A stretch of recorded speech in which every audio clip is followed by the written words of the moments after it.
வாரணாசி செல்லும் ரயிலில் தங்களுக்கு இருக்கைகள் உறுதி செய்யப்படவில்லை என கூறி விழுப்புரம் ரயில் நிலையத்தில் ரயிலை இயக்க விடாமல் ஐயாக்கண்ணு தலைமையிலான விவசாயிகள் போராட்டம் நடத்தி வருகின்றனர். அந்த காட்சிகளை முதலில் பார்க்கலாம்.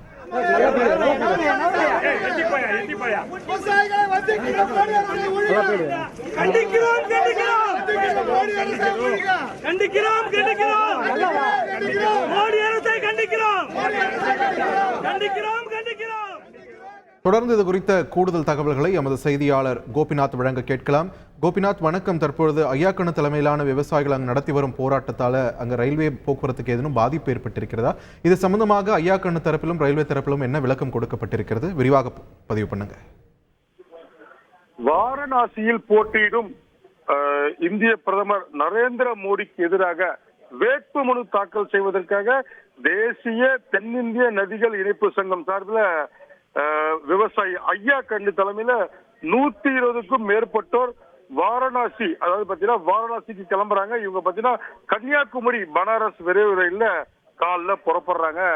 இவங்க தஞ்சாவூர் வரும்போது பாத்தீங்கன்னா இவங்களுக்கு மொத்தம் 120 பேர் முன்பதிவு செய்ததாக சொல்லப்படுது. இவங்களுக்கு இருக்கைகள் கொடுக்கல. அதாவது ஏற்கனவே இருக்கைகள் ஒதுக்கப்பட்டு பின்னர் அந்த இருக்கைகள் ரத்து செய்யப்பட்டதாக தற்போது ஐயாக்கண்ணு குற்றம் சாட்டுறாரு. தங்களுக்கு இருக்கைகள் வழங்க வேண்டும் என தஞ்சாவூர்லயே ரயிலை நிறுத்தி போராட்டம் பண்றாரு. 1.5 மணி நேரம் அங்க போராட்டம் நடக்குது. ரயில்வே துறை, காவல்துறை அதிகாரிகள், ரயில்வே ஊழியர்களை பேச்சுவார்த்தை நடத்தி விழுப்புரத்துல தங்களுக்கு நாங்க உங்களுக்கு சீட் அரேஞ்ச் பண்றோம், கம்பார்ட்மெண்ட் நாங்க லிங்க் பண்றோம்னு சொல்றாங்க. அதன்படி அந்த நம்பிக்கையின் பேர்ல ஐயாக்கண்ணு உள்ளிட்ட விவசாயிகள் இதே ரயில்ல விழுப்புரம் வராங்க. விழுப்புரம் வந்தா இவங்களுக்கு சீட் இல்லைன்றதை இங்க திரும்பி அவங்க அறிஞ்சுக்கிறாங்க. காவல்துறை அதிகாரிகள்ட்ட பேசுறாங்க. தங்களுக்கு தனியா ஒரு கம்பார்ட்மெண்ட் அலர்ட் பண்றதா சொன்னாங்க. பண்ணலையான்னு கேட்கறாங்க. இல்லைங்க, இங்க பண்ண முடியல, உங்களுக்கு செங்கல்பட்டு சென்னை டிவிஷனுக்குள்ள நாங்க அடுத்த பெட்டி இணைச்சிருவோம், இதே ரயில பயணம் பண்ணுங்கன்னு சொல்றாங்க. ஆனால் இதனை ஏற்க மறுத்து தங்களுக்கான எல்லாமே எல்லாம் முதியவர்கள் பார்த்தோம்னா சுமார் 120 பேர்ல இருக்கக்கூடிய ஒரு 60% பேருக்கு மேல எல்லாமே அனைவருமே முதியவர்கள். நாங்க வந்த கம்பார்ட்மெண்ட்ல டாய்லெட்டுக்கு தண்ணி கூட போல, தண்ணியே உள்ள வரல, தங்களை பழி வாங்கறதுக்காக அந்த கம்பார்ட்மெண்ட்ல இருக்க தண்ணியை டோட்டலா ஸ்டாப் பண்ணிட்டாங்க அப்படின்னு குற்றம் சாட்டினாங்க. இங்க ரயில்வே ஊழியர்கள் அவங்க தடுத்து நிறுத்துறாங்க.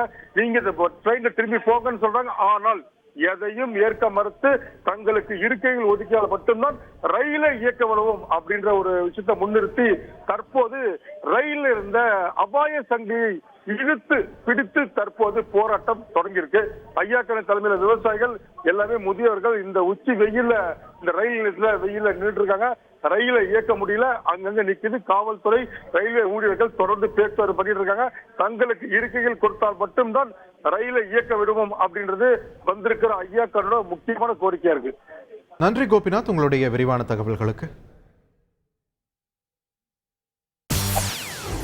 செய்திகளை உடனுக்குடன் தெரிந்து கொள்ள உடனே சப்ஸ்கிரைப் பண்ணுங்க.